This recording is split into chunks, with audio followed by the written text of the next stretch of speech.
గౌతమిపుత్ర శాతకర్ణి ఈ సినిమా విషయానికి వస్తే, అంటే మీరు సినిమా మీ ఫస్ట్ ట్రైలర్ రిలీజ్ చేయగానే ఒక మామూలు ప్రేక్షకుడు కూడా, సినిమా ఇండస్ట్రీ వాళ్ళు పక్కన పెట్టండి, ఒక మామూలు ప్రేక్షకుడు మైండ్లో కూడా వచ్చింది ఏంటంటే ఇమ్మీడియట్గా వాళ్ళ మనస్సు రాజమౌళి గారి మీద వెళ్ళింది.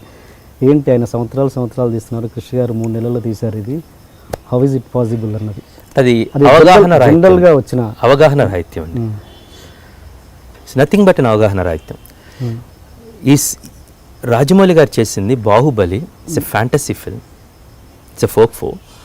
He has to create a world, whereas నేను చేయాల్సింది replicate a world. For example ఈ కథలో, నేను గౌతమిపుత్ర శాతకర్ణి కథలో జలపాతాలను అధిరోహించడం అనేది మనందరూ ఆశ్చర్యానికి, నేను థియేటర్లో చూస్తూ ఉన్నాను, నేను రాజమౌళి గారితో వెనక్కి అందరూ కలిసి ఫ్యామిలీ మొత్తం చూస్తుంటే ఒక్కసారి అతను ఆ బాణం సంధించగానే ఒక్కసారి ఒక ఉద్వేగానికి లోనవుతాం బేసికల్గా. It's a fantasy, I cannot do that in the thing. ఆయన ఒక మహిష్మతి నగరాన్ని మొత్తాన్ని ప్రతిదీ అతను క్రియేట్ చేసుకోవాలి రాజమౌళి గారు. In my case I have to repeat, హిస్టరీకి ఉన్నట్టు నేను మరీ ఎక్స్ట్రావాగెన్సాకి వెళ్ళలేను. అప్పుడు ఎంత ఉందో దానికి కొంచెం అతిశయం యాడ్ చేసి చేయగలను అంతే.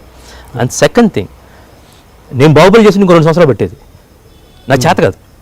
That's a different kind setup.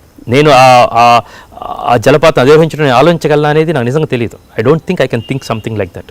That's a master stroke. In my case నేను ఒక హ్యూమన్ ఎమోషన్ని స్ట్రాంగ్గా పట్టుకొని ఎంతవరకు నాకు సాధ్యమో అంతవరకు వెళ్దామని. అండ్ ఈ సినిమా ఇంత తక్కువ రోజుల్లోకి అవటానికి ప్రధాన కారణం రాజమౌళి గారండి. ఈ కథ ఆయన చెప్పినప్పుడు ఢిల్లీలో వెళ్ళాం, వీఆర్ గోయింగ్ ఫర్ డిన్నర్, జాతీయ అవార్డులు తీసుకోవడానికి ఇద్దరం వెళ్ళాం.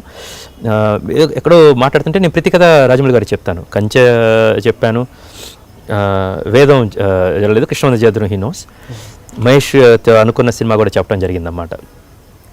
ఈ కథ చెప్పినప్పుడు క్రిష్ బాగుందంటే నేను జనవరి 12 రావాలనుకుంటున్నాను అన్నాడు. అంత తొందరగానే అన్నారు. ఏముంది మీరు ఏప్రిల్లో వస్తున్నారు బాహుబలి, దాని ముందు 1 నెల వెనక నెల రాలేము, అప్పుడు దాకా అయితే నాకు వడ్డీలు కూడా వర్కౌట్ కావు. So I have to come on Jan 12th and అది ఫిక్స్ అయింది. I'm telling you one thing, exactly కల్లో చూసి చెప్పారు, you follow my advice, you don't put too much graphics కొట్టుకుంటే అది నెలలు సంవత్సరాలు తీసుకుంటుంది. Okay, so it will take a lot time basically that when you are going for the creation. If you want to release, go for as much live as you can. దాన్ని తూచా తప్పకుండా పాటిస్తూ we found live locations, we increase the bandwidth, live soldiers కావచ్చు, గుర్రాలు కావచ్చు, ఆయుధాలు కావచ్చు, everything. I really scaled up my setup and I really went on to shoot like that. He gave me the second advice. Trailer release అయిన తర్వాత first call చేసింది ఆయన, extraordinary visuals, ఎలా చేసావంటే ఎలా చేసేదే ఉంది, నువ్వే చెప్పావు కదా, మీరు చెప్పారు కదా, సో ఫాలో దిస్ రూల్ అని.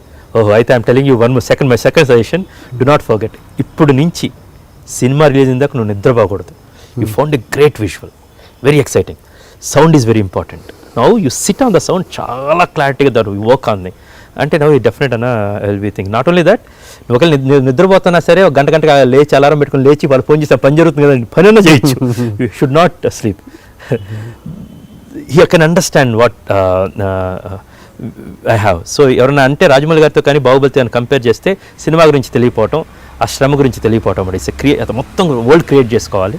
ఫ్యాంటసీ అన్నమాట, అదొక డిఫరెంట్ జానరా, ఇదొక డిఫరెంట్ జానరా. ఇది it's a historical film which have to be very close to the history సాధ్యమైనంత వరకు. Please subscribe to Please subscribe for more videos.